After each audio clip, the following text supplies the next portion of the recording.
वो कौन सी ऐसी 12 ट्रांजैक्शंस हैं जब आपने पेमेंट करनी है तो उसके ऊपर कोई टैक्स विदहेल्ड नहीं करना। मतलब आपने पेमेंट करते हुए तमाम जो पेमेंट है वो अदा कर देनी है, कोई टैक्स डिडक्ट नहीं करना।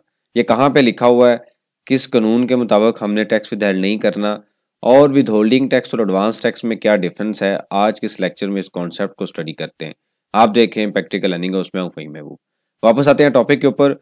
तो सबसे पहले हम इस कॉन्सेप्ट को समझ लेते हैं कि विदहोल्डिंग टैक्स और एडवांस टैक्स क्या होता है। वैसे तो आप सबको क्लियर है, लेकिन फिर भी कुछ लोग नए हैं या जो टैक्स का काम कर रहे हैं या जॉब करना चाह रहे हैं टैक्स के काम मतलब जो फील्ड में है या बिजनेसमैन है, तो उनका जो कॉन्सेप्ट है ये नॉर्मली क्लियर नहीं होता। तो हम एडवांस टैक्स और विदहोल्डिंग को पहले स्टडी कर लेते हैं। तो हम एक एग्जाम्पल लेते हैं। एक मिस्टर ए है और इसी तरीके से एक मिस्टर बी है। ये दो पार्टी हैं। मिस्टर ए जो है हम कह सकते हैं सेलर है, मिस्टर ए जो है बायर है। मिस्टर ए ने एक्स वाई जी जो प्रोडक्ट है वो बेची है। इसकी जो वैल्यू है विदाउट टैक्स हम कह सकते हैं, विदाउट टैक्स जो वैल्यू है सेल टैक्स वो 1 लाख है और इस पे 18% जो जीएसटी है वो इन्होंने चार्ज किया इनवाइस के ऊपर। जब इन्होंने चीज़ सेल की तो 18,000 रुपये है और ग्रॉस अमाउंट बनती है 1,18,000। ये जो है वो ग्रॉस अमाउंट चार्ज की गई है इनवाइस के ऊपर। अब जाहिर सी बात है इन्होंने जब सेल की मिस्टर बी के पास आई तो मिस्टर बी ने उसी तरीके से जो प्रोडक्ट्स हैं वो रिकॉर्ड की अपनी बुक्स में और 1 लाख की परचेज है, 18% उनके लिए जीएसटी है और 1,18,000 रुपये उनकी टोटल इनवाइस है। यहाँ पे इससे रेलिवेंट तो नहीं है लेकिन मैं थोड़ा सा आपको एक्सप्लेन कर देता हूँ कि 18,000 जो यहाँ पे चार्ज किया जाता है मिस्टर ए के लिए ये है आउटपुट टैक्स। मतलब सेल के ऊपर इसने टैक्स चार्ज किया है, ये सेल टैक्स, इसको आप बोलते हैं आउटपुट टैक्स। और ये जो 18,000 इन्होंने रिसीव किया है परचेज के ऊपर, इसको हम बोलते हैं इनपुट टैक्स। जब monthly sale tax return mister A और बी फाइल करेंगे तो इन दोनों की अपनी अपनी बुक्स में एडजस्टमेंट लेंगे और बैलेंस अमाउंट गवर्नमेंट को पे कर देंगे। आज के इस लेक्चर का हमारा ये टॉपिक नहीं है, लेकिन मैंने यहाँ पे चूंकि डिस्कशन हो रही है इस वजह से एक्सप्लेन कर दिया है। अब हमारा जो टॉपिक है वो एडवांस टैक्स के हवाले से है, मतलब इनकम टैक्स के हवाले से है। अब कुछ टाइम के बाद जो मिस्टर बी है इन्होंने पेमेंट करनी है मिस्टर ए को। जारी से बात है चीज़ें परचेज की हैं तो पेमेंट भी करनी है। तो जब पेमेंट करनी है तो रूल ये कहता है, जो लॉ है इनकम टैक्स का वो ये कहता है कि आपने जब भी पेमेंट करनी है तो आपने ग्रॉस अमाउंट के ऊपर जो इनकम टैक्स है वो विदहेल्ड करना है। मतलब इनकम टैक्स की बात हो रही है। ये जो टैक्स है ना ये सेल टैक्स है, यहाँ पे मैंने लिख भी दिया था। और ये जो पेमेंट के टाइम पे टैक्स चार्ज होगा मिस्टर बी डिडक्ट करेगा, वो उसको क्या बोलते हैं इनकम टैक्स। वो कैसे चार्ज होता है उसके ऊपर हमें जो रूल ने सेक्शन दे दिया है हमें 153 इनकम टैक्स ऑर्डिनेंस का, वहां पे उसने बताया हुआ है डिफरेंट रेट्स हैं, उसके मुताबिक हम टैक्स विदहेल्ड करते हैं। मतलब वो ये कहता है अगर एओपी है तो क्या रेट होगा, अगर कंपनी होगी यानी कि पेमेंट जिसको आप कर रहे हैं, ये जो मिस्टर बी है इसका स्टेटस अगर एओपी है, पार्टनरशिप है तो डिफरेंट रेट होगा, इंडिविजुअल है तो डिफरेंट रेट होगा। इसी तरीके से अगर इसका स्टेटस कंपनी है तो डिफरेंट रेट होगा। मतलब ये है कि मिस्टर बी ने पेमेंट करते हुए चेक करना है कि मिस्टर ए जो है ये किस तरह काम कर रहा है, एज ए कंपनी कर रहा है, बिजनेस इंडिविजुअल कर रहा है या एओपी कर रहा है। तो चेक करने के बाद उसने क्या करना है, जो टैक्स है वो विदहेल्ड कर लेना है। हम अज्यूम करते हैं कि इन्होंने 1,18,000 के ऊपर 5% जो टैक्स है वो विदहेल्ड करना है और बाकी जो इसका 95% है वो पे कर देना है किसको, मिस्टर ए को। मिस्टर ए रिसीव कर लेगा। उसके बाद कुछ टाइम के बाद ये जो 5% होगा मिस्टर बी क्या करेगा, एफबीआर को जमा करवा देगा। अब जब ये डिडक्ट करेगा तो पेमेंट तो सारी बनती है 1,18,000 सारी की सारी आपने मिस्टर ए को देनी है, लेकिन चूंकि हमने इनकम टैक्स का रूल फॉलो करना है उसके मुताबिक वो रूल ये कहता है कि आपने कुछ अमाउंट इनको पे कर देनी है और कुछ अमाउंट एफबीआर को देनी है। ये क्यों इस तरह का रूल रखा गया है कि जब मिस्टर ए पेमेंट रिसीव करेगा तो मिस्टर ए सारी की सारी 1,18,000 की जो ट्रांजेक्शन्स हैं, चूंकि इसके ऊपर टैक्स डिडक्ट होकर इसके नाम पे जमा हो चुका होगा, इस वजह से बाद में ये पैसे लेने के बाद बाउंड होगा कि सारी की सारी जो ये वैल्यू है सेल की वो प्रॉपर सेल टैक्स रिटर्न में डिक्लेयर करेगा और एफबीआर से कुछ नहीं छुपाएगा। अगर वो कुछ छुपाएगा तो चूंकि मिस्टर बी ने 5% उसके नाम पे जमा करवाया है तो एफबीआर को पता चल जाएगा कि इसने इसके साथ ट्रांजैक्शंस की है लेकिन अपनी सप्लाई नहीं दिखाई। तो ये उन्होंने एक कंट्रोल बनाया हुआ है, चेक बनाया हुआ है कि ए और बी आपस में लड़ते रहें, टैक्स विदहेल्ड करें, वो उससे मांगे और हमारे तक जो इन्फॉर्मेशन पहुंचे वो बिल्कुल सही और एफिशिएंट पहुंचे जो कि होनी चाहिए, उसमें कोई भी इस तरह का एलिमेंट ना हो कि इंफॉर्मेशन को हाइड किया जाए। उसके बाद क्या हुआ कि हम जो डिस्कशन कर रहे हैं कि ये 95% तो पेमेंट उन्होंने ले ली, बाकी जो 5% है वो आपने जमा करवाना है एफबीआर को। ये 15 दिन के अंदर अंदर 15 डेज जो है वो आपने टैक्स को जमा करवा देना है। अब दोनों पार्टीज हैं, मैं दोबारा आता हूं कि इसी ट्रांजेक्शन को 5% को लेते हुए कि मिस्टर ए है और यहाँ पे आता है मिस्टर बी। मिस्टर बी ने जब पेमेंट की तो 95% तो पे हो गया, बाकी जो 5% है वो एफबीआर को पे होना है। तो सेम टाइम पर इनकी जो मिस्टर बी की लाइबिलिटी है कि इन्होंने पूरी अमाउंट देनी है, 95 इन्होंने दे दिया, 5 नहीं दी, 5 ये 15 दिन के बाद एफबीआर को देंगे। तो ये क्या करेंगे, इसको हम बोलेंगे विदहोल्डिंग टैक्स। मतलब इन्होंने ट्रांजैक्शन से विदहेल्ड कर लिया है टैक्स, 100% में से 5% विदहेल्ड कर दिया है। अब ये एफबीआर को जमा करवाएंगे, जब ये टैक्स जमा हो जाएगा एफबीआर की तरफ से आपको एक सीपीआर नंबर मिलेगा जिसको हम कंप्यूटराइज रिसीप्ट नंबर बोलते हैं, जो कि एक डॉक्यूमेंट होता है, एविडेंस होता है कि प्रॉपर जो टैक्स है वो जमा हो गया है। ये जब जमा करवाएंगे तो वहां पे प्रॉपर अमाउंट लिखेंगे कि 1,18,000 के ऊपर मैंने 5% जो टैक्स विदहेल्ड किया उसकी ये अमाउंट बनती है, और मिस्टर ए का प्रॉपर एनटीएन नंबर मेंशन किया जाएगा, मिस्टर ए का प्रॉपर नाम मेंशन किया जाएगा, डेट ऑफ ट्रांजैक्शन लिखी जाएगी। ये हम फिर कभी देखेंगे, वैसे हम पहले डिस्कस कर चुके हैं, जो स्टूडेंट प्रॉपर क्लासेस लेते हैं बड़ी डिटेल में समझ चुके हैं हमने कैसे चलान वगैरह बनाना है, विदहोल्डिंग स्टेटमेंट और इस तरह की डिफरेंट चीजें हम स्टडी कर चुके हैं। बहरहाल चूंकि अभी मैं सिर्फ आपको एक्सप्लेन कर रहा हूं ताकि ट्रांजैक्शंस में आपका कॉन्सेप्ट क्लियर रहे कि कहाँ पे क्या क्या चीज हमने करनी है। तो ये करने के बाद जब बैंक ये जमा हो जाएगा तो वो क्या करेंगे, इसको इस मिस्टर ए को दे देंगे कि भाई ये 5%, 95% मैंने आपको पहले दे दिया है, 5% का भी मैं जमा मैंने करवा दिया है, तो मैंने आपका टोटल 100% दे दिया है, मेरी तरफ आपकी कोई पेमेंट नहीं है। अब ये जो 5% होता है इनके लिए तो होगा विदहोल्डिंग टैक्स। ये जो 5% है ये मिस्टर ए के लिए क्या हो जाएगा, एडवांस टैक्स।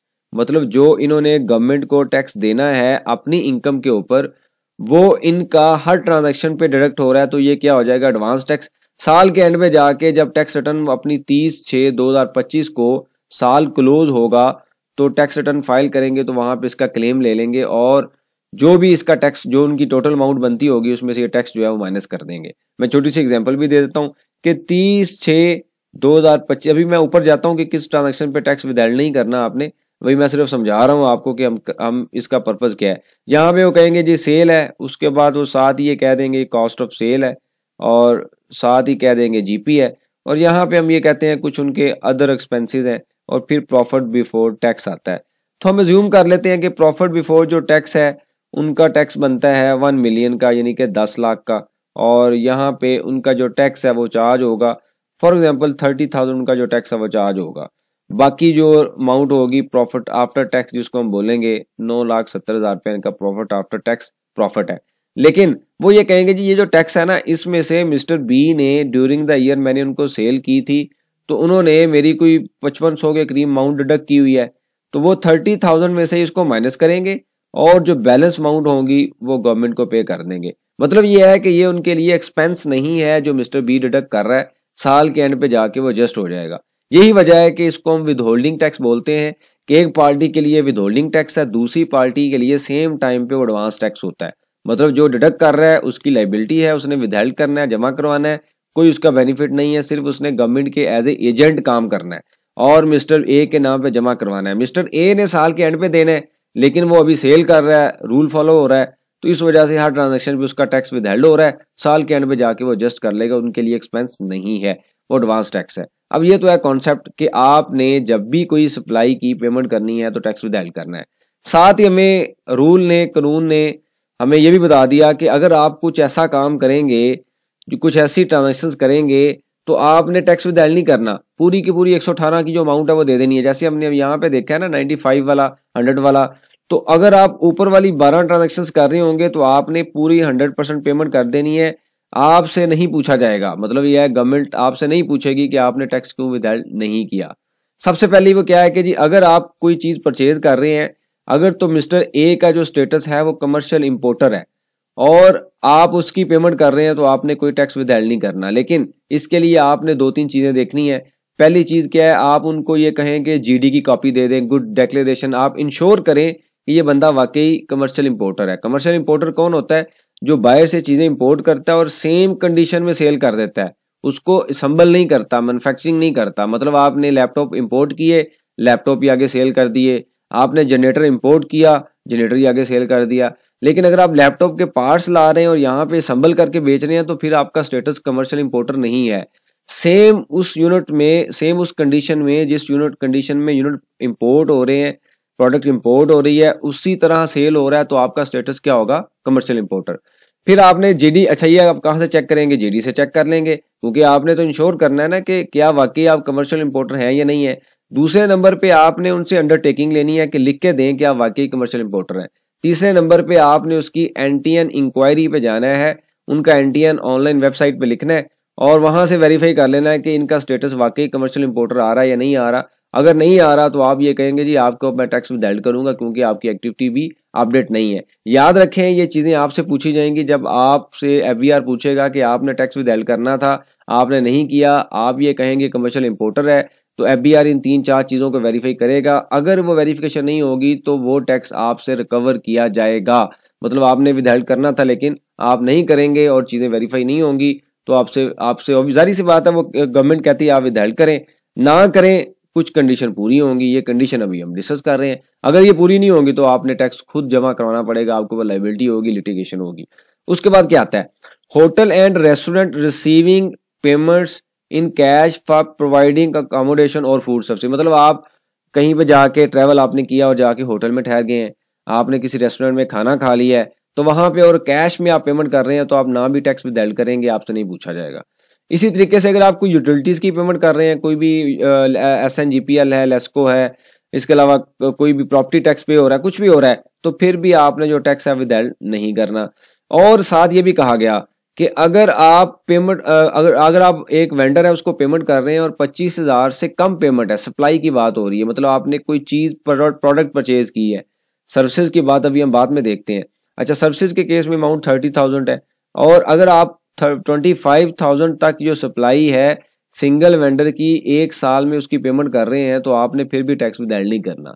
फॉर एग्जांपल हम अज्यूम करते हैं मिस्टर ए और मिस्टर बी की ही बात करते हैं कि मिस्टर ए है और इसी तरीके से मिस्टर बी है जो कि बायर है। आपने ये मिस्टर ए ने चीजें परचेज की और उसकी वैल्यू है इंक्लूडिंग GST 20,000, तो क्या मिस्टर बी पेमेंट करते हुए टैक्स विथहेल्ड करेगा? नहीं। क्यों नहीं करेगा? क्योंकि ये वैल्यू 25,000 से कम है। और फिर दोबारा मिस्टर ए ने दूसरी इनवाइस आपको कर दी कुछ टाइम के बाद, उसकी वैल्यू थी 3,000 और मिस्टर बी क्या पेमेंट के ऊपर टैक्स विथहेल्ड करेगा? नहीं, क्योंकि टोटल वैल्यू 25,000 से कम है।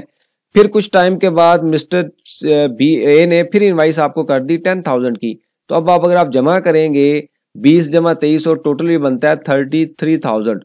तो अब मिस्टर ए जब बी पेमेंट करेगा तो उसने सारी अमाउंट के ऊपर टैक्स विथहेल्ड करना है, क्योंकि ये जो लिमिट है वो 25,000 से ऊपर निकल गई है।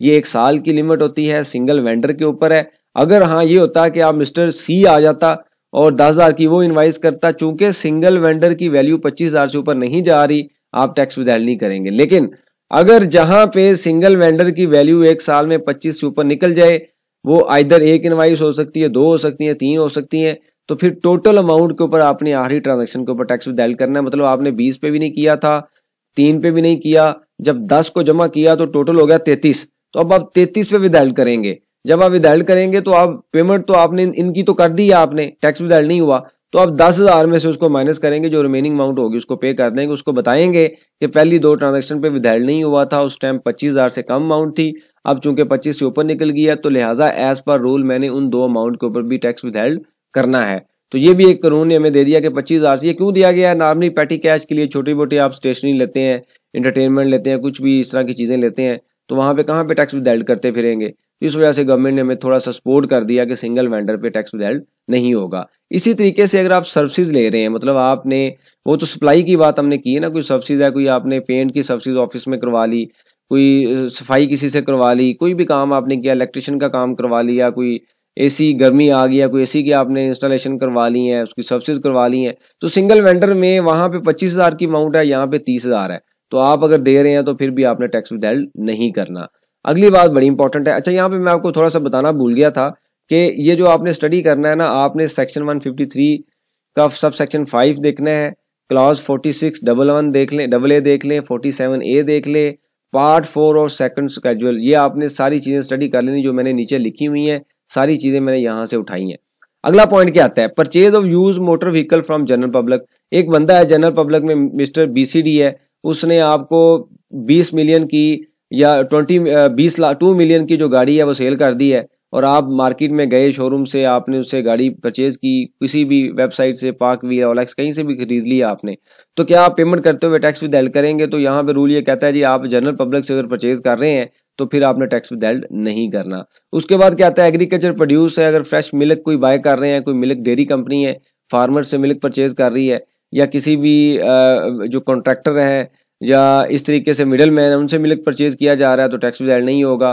कोई फिश का बिजनेस हो रहा है, लाइव चिकन है, बर्ड्स हैं, एग्स हैं, अनपैक्ड मीट है, ये सारी इन सब चीज़ों की अगर आप पेमेंट कर रहे हैं तो फिर भी आपने टैक्स विदहेल्ड नहीं करना है। एग्रीकल्चर प्रोड्यूस की बेसिकली बात हो रही है। इसी तरीके से पेट्रोलियम एजेंट है, अगर आप किसी पेट्रोलियम एजेंट को पेमेंट कर रहे हैं, किसी से आपने अपने जेनसेट के लिए, जनरेटर के लिए, या कोई भी आपका ऐसा बिजनेस है जहाँ पे आप डीजल लेते हैं और आप डिस्ट्रीब्यूटर को पेमेंट कर रहे हैं और वो प्रॉपर सेल टैक्स में भी रजिस्टर्ड है, इनकम टैक्स में रजिस्टर्ड और एक्टिव भी है, तो फिर भी आपने उसका टैक्स विदहेल्ड नहीं करना। इसी तरीके से अगर एयर ट्रैवलिंग कंपनी है, कोई टिकट आपने परचेज की है और वो जो एजेंट है अपनी कमीशन के ऊपर टैक्स दे रहा है, मतलब ये है कि एक एजेंट है, PIA जब उसको पेमेंट करती है तो वो टैक्स विदहेल्ड करती है उस एजेंट की, और उस एजेंट से आप टिकटें परचेज कर रहे हैं तो फिर आपने जो टैक्स है विदहेल्ड नहीं करना, उसके ऊपर भी अमाउंट अप्लाई नहीं होगी। इसी तरीके से अगर आप कंस्ट्रक्शन इंडस्ट्री में है और कोई आर्टिशियन है, प्लम्बर है, इलेक्ट्रिशियन है, कारपेंटर है, पेंटर है, डेली वेजर है, और ये अच्छा ये लिखा हुआ है स्पेसिफिक, ये स्पेसिफिक इंडस्ट्री की बात हो रही है। If providing services to construction industry of the building, road, bridge and other such structure और development of land subject to the following condition. अब कंडीशन क्या है कि आपने टैक्स विदहेल्ड नहीं करना अगर आप कंस्ट्रक्शन इंडस्ट्री में है, प्लम्बर का नहीं करना, इलेक्ट्रिशियन का नहीं करना, कारपेंटर का नहीं करना, पेंटर का नहीं करना, डेली वेजर का नहीं करना, और इसके अलावा कोई और सर्विसेज दे रहे हैं और कंस्ट्रक्शन इंडस्ट्री को ही दे रहे हैं तो विदहेल्ड नहीं करेंगे। लेकिन अगर कंडीशन कौन सी थी, पहली कंडीशन ये आती है कि अगर वो उसके अगर जिसको आप पेमेंट कर रहे हो टैक्स में वो रजिस्टर्ड एंटीएन है तो फिर तो आप विदहेल्ड करेंगे। दूसरे नंबर पे अगर एंटीएन नहीं है तो फिर आपने प्रॉपर उसका उनका जो ID कार्ड नंबर है वो लेना है, प्रॉपर फॉर्म फिल करना है, डिटेल रखनी है, और ये टैक्स तो नहीं विदहेल्ड करना लेकिन डिटेल सारी आपने रखनी है कि आप किन को पेमेंट कर रहे हैं। चौथे नंबर जो 11वें नंबर पे आती है चीज, वो क्या आती है कि आप अगर किसी के पास वैलिड एग्जम्पशन सर्टिफिकेट है। एग्जम्पशन सर्टिफिकेट क्या होता है कि जैसे मिस्टर A और B की हम बात कर रहे थे, मिस्टर B जब पेमेंट करेगा मिस्टर A को, तो अगर मिस्टर A ने टैक्स एग्जम्पशन सर्टिफिकेट ले लिया, मैंने एग्जम्पशन सर्टिफिकेट के ऊपर बड़ी डिटेल से वीडियो बनाई हुई है, उसको देख लीजिएगा। इन शॉर्ट मैं यहाँ पे ये बता देता हूँ कि मिस्टर A जो है वो ये FBR के पास जाता है ड्यूरिंग द ईयर और जाके ये कहता है कि मैंने आपको जितना मेरा टैक्स बनता है अगले क्वार्टर का, मतलब फॉर एग्जांपल हम बात करें तो अप्रैल मई और जून का जो क्वार्टर है इसका एग्जम्पशन सर्टिफिकेट उसने FBR से लेना है। FBR के पास मिस्टर A जाएगा, जाके ये कहेगा कि जो इस पीरियड का टैक्स बनता है ना वो पास की बेस पे, पास प्रैक्टिस या फार्मूले की बेस पे, पिछले सालों में मेरी ये सेल थी, मैं आपको टैक्स आज ही दे देता हूँ, लेकिन मुझे आप सर्टिफिकेट दे दें। जब आप सर्टिफिकेट देंगे तो मिस्टर B क्या करेगा, पूरी अमाउंट का टैक्स विदहेल्ड नहीं करेगा। 30 जून 2024 से पहले 100% का एग्जम्पशन मिलता था, मतलब आपने 1,18,000 की इनवाइस की तो मिस्टर B पूरी की पूरी अमाउंट आपको पे कर देगा, कोई टैक्स विदहेल्ड नहीं करेगा। लेकिन 1 जुलाई 2024 से बजट में चेंजिंग्स आ गई, फिर ये कहा गया कि एग्जम्पशन सर्टिफिकेट 100% डिडक्शन नहीं, इसकी रिडक्शन नहीं होगी, रिड्यूस रेट पे इशू किया जाएगा। नॉर्मली ये 1% पे अब इशू किया जाता है कि अगर किसी का टैक्स रेट 5% है तो 80% यानी कि 4% एग्जम्पशन है, 1% जो है आपने टैक्स फिर भी विदहेल्ड करना है। जारी बात है ये एक नया रूल है, सारे इसको फॉलो कर रहे हैं। 30 जून से पहले कोई इस तरह का रूल नहीं था, लेकिन अब ये रूल जो है अप्लाई हो रहा है। तो अगर किसी के पास वैलिड एग्जम्पशन सर्टिफिकेट है तो आपने वहां पे देख के जो टैक्स रेट है वो जारी बात है फिर 5% नहीं होगा, जो भी रिड्यूस रेट होगा वो आप चार्ज करेंगे, और टेक्निकली आप 100% विद होल्डिंग नहीं कर रहे होंगे क्योंकि एग्जम्पशन अवेलेबल है।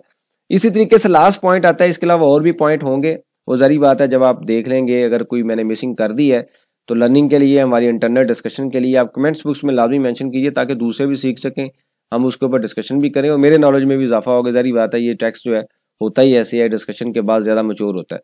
तो ये अगर किसी एओपी या इंडिविजुअल का टर्नओवर 100 मिलियन यानी कि 10 करोड़ से कम है पिछले सालों में, तो उन्होंने भी टैक्स जो है विदहेल्ड नहीं करना जब वेंडर को पेमेंट करनी है। जैसे हमने यहाँ पे एग्जांपल ली थी कि मिस्टर ए है, मिस्टर बी है। अगर मिस्टर बी जो है इनका टर्नओवर से मुराद ये है कि इनके बिजनेस की जो सेल है पिछले सालों में 10 करोड़ से ऊपर नहीं है, 100 मिलियन से ऊपर नहीं है। फॉर एग्जांपल पिछले सारे सालों में एक साल की बात हो रही है, किसी एक साल में, ये नहीं कि सारे साल जमा कर लें।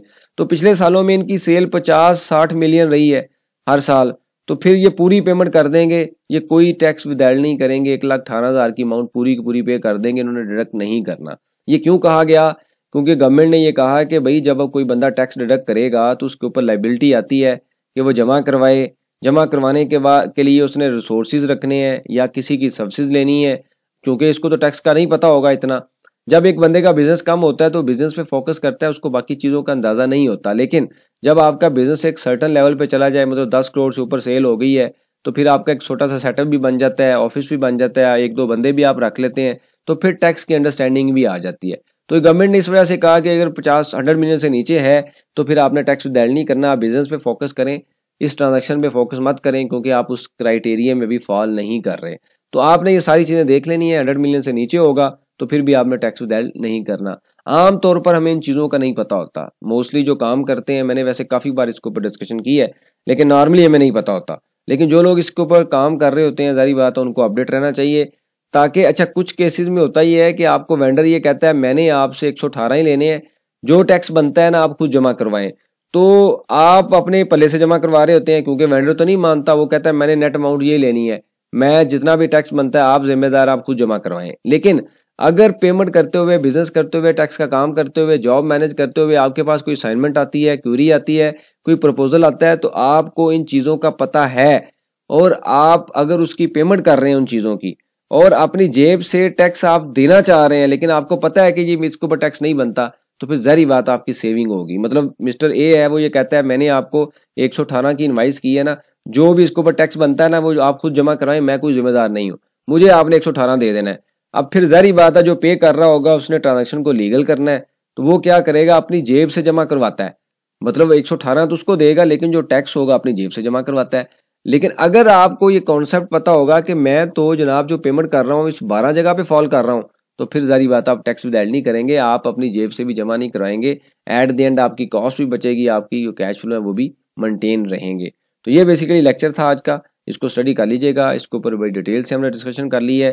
कोई चीज़ अगर रह गई हो तो आप डिस्कस करें, मेंशन करें, उसके ऊपर हम डिस्कशन करेंगे ताकि दूसरे लोग भी सीखें, हम भी सीखें, मैं भी आपसे सीखूं, और ये जो प्रोसेस है ये कंटिन्यू रहे। बहुत शुक्रिया, जज़ाकल्लाह।